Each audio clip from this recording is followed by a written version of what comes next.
How you doing, YouTube? Welcome back to the channel. I'm here today doing a water temperature sensor on my 5.7 '06 Dodge Magnum. So at first I wasn't going to do the video, and I just wanted to come out here because you have to set up the camera and do everything. But now I have a nice tripod to hold my camera so I can get good angles. I don't have to hold it with my hand anymore. And I'm not using the smaller. I had a smaller one tripod that you couldn't really fit it anywhere.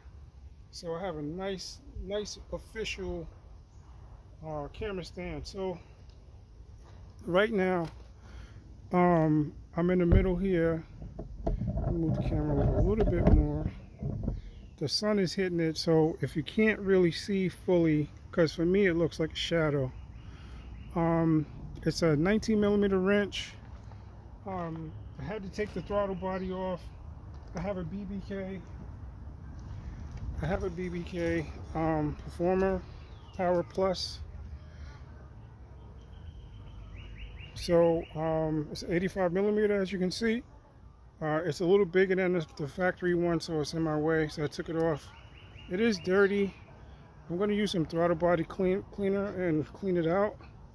But it did look worse than this, but my oil catch can is really doing its job. It's not allowing a lot of the fumes to get in. And it's not mixing. So the tube is right here.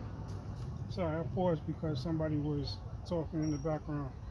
So it comes through the PVC, through the hose here, through the oil catch can, but the hose goes right into the intake. This metal hose here is from the exhaust.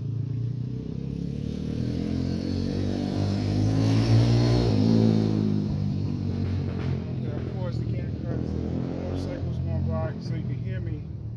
This one comes from the exhaust, and the O2 sensors have to take a reading. So there's a I forgot the name of it now, but there's a valve that opens down here. It allows the exhaust to get sucked in through the intake, but you have oil and hot air mixing in your intake, which is then going into each cylinder, and you have a contaminant going into where your spark plugs are, and you really don't want that. Who wants a contaminant excuse me, who wants a contaminant going in their engine and it's throwing off your octane rating? How can you have a 92 octane rating when it's mixed with engine oil? So I understand why they're doing it. I don't understand why every car doesn't have an oil catch can. I'm catching the hot vapors, and then I dispose of it properly later, and it saves me from having poor gas mileage and poor performance because you have a contaminant going in the engine. So it is a little. It's a little bit gummy on the backside, just a little. I can feel it. This black soot is more like, it's more oily. So, but I'm happy though. It's doing its job. All right. So enough talk about that. I'm going to finish taking this off.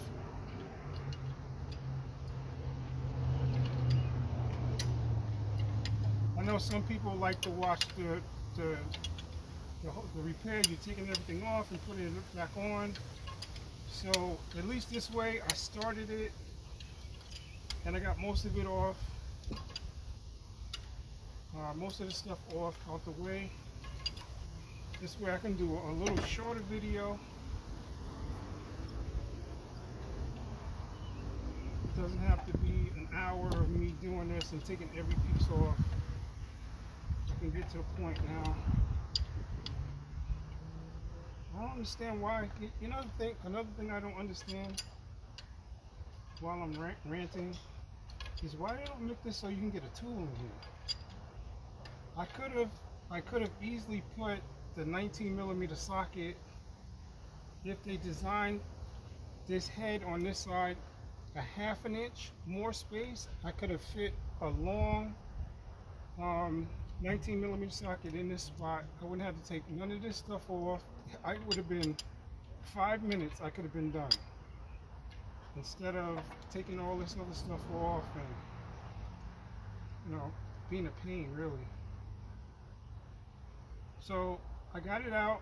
I'm gonna try to do this as quick as possible with the switch, I mean. So I know they tell you to take the cap off, but if you take the cap off, the air will help it push the fluid out. If you leave the cap on, the air may not move as fast. So I'm just going to do a quick swap.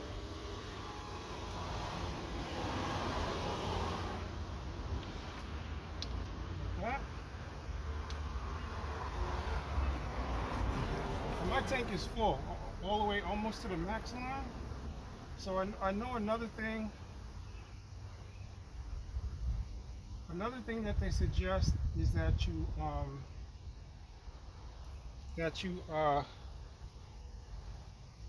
re-bleed it, but I don't know if you can see on the camera because I'm over here. I do have a little ripped shirt. I'm going to show you in a second. Now I could lift up the camera without unplugging it, or I could zoom in now. So let's see now. Don't have to do much. Zoom in. So, oh no, it's too bright. Sorry, the sun is, it's in a bad spot right now. But right below the thermostat here, the sensor, I'm calling it a temperature sensor. Just a little bit of fluid came out, is my point. It wasn't a whole lot. My tank is full. My tank is right here. My tank is right here. And it's full. I don't know if you can see the shadow. The darker portion on the bottom where the line is, or where it looks like sections, top and bottom section, the darker areas where the fluid is in the front. On the edge of it here is it's in between the max line and the low line. So I'm good. The real thing to do if you're going to bleed the system of air, which is what I'm getting to, is it's right here. I hope you can see that. Move this out the way. Can you see it? Oh, you can't see it. Okay. So on the top of the water pump, right here, is the real bleeder. This one is below.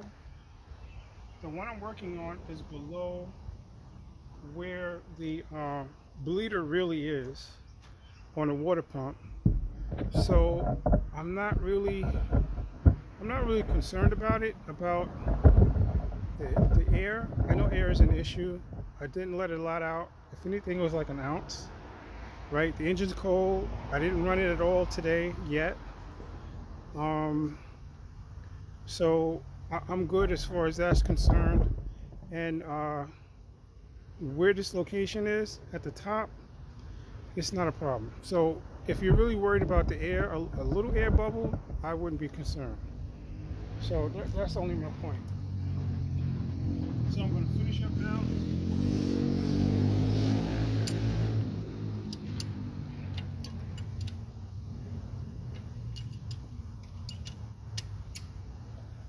So the new one and the old one, they both were 19mm on the head.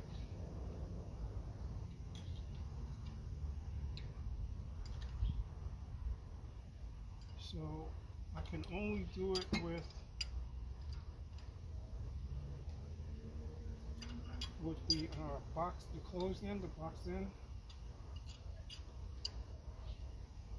And they do make a ratchet wrench. I have it in an 18mm with the inside ratchets like a ratchet wrench.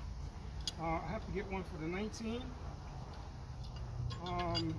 On this particular car, the 18mm is more common on the bolt, so it made sense for me to get it. It also looks like there are few 19mm where I can use. It makes sense for me to purchase a 19mm ratchet or a ratchet wrench, or you might say ratchet wrench too, because this also is a wrench. And I need it to ratchet because I could be done now. So one thing I did do, I did put more Teflon tape on the threads than what it came with. It came with a little bit from the factory, or however you want to call it.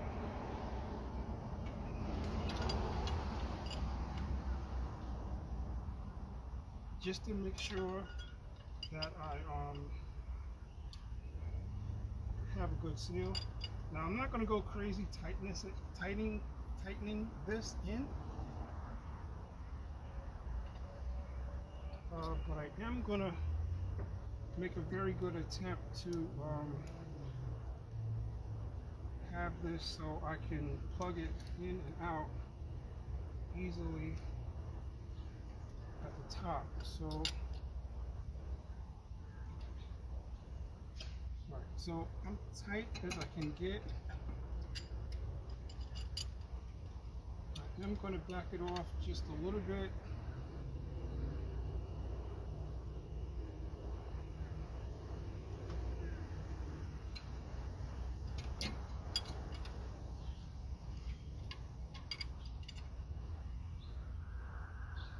Okay. So the notches are here to hold the cable in line.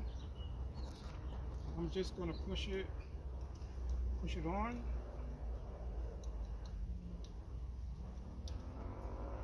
Like that.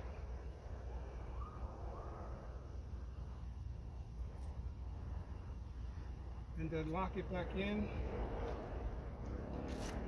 I'm going to check and make sure it's snug. It is. Alright, so that's done. Let me move my camera position.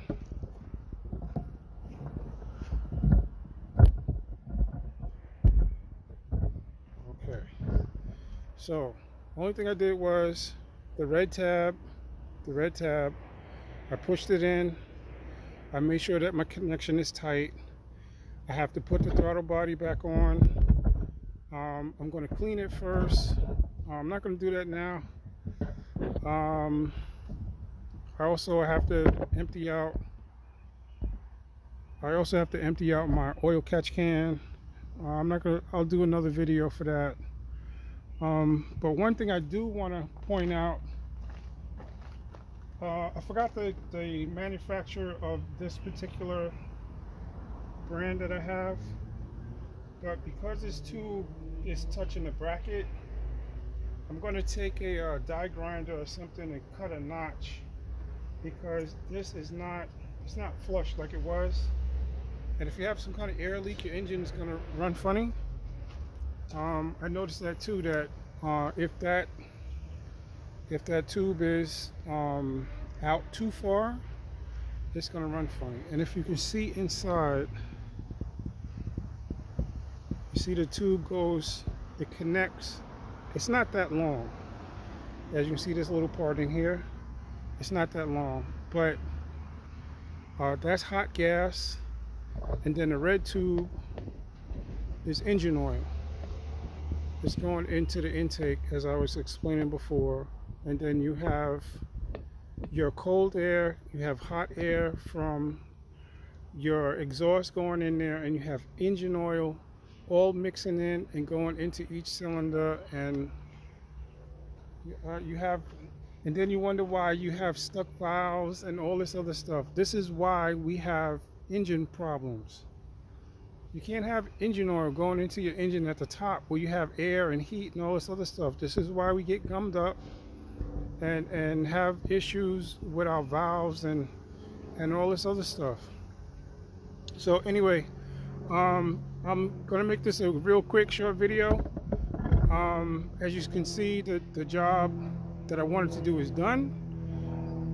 This video right now, from what I'm seeing, is 15 minutes, 15 and a half minutes. It doesn't take that long. If I wasn't recording, I could have been done already, halfway having the throttle body back on. But like, subscribe, share, guys, please. I need the numbers. I would like to monetize my YouTube page so I could do more videos and get parts. And I want to take this to 500 horsepower. I might want to do a supercharger. I have to upgrade the transmission and rear end. So please, guys, help me out. And that'll be it. Drive safe, and don't wreck them, fix them.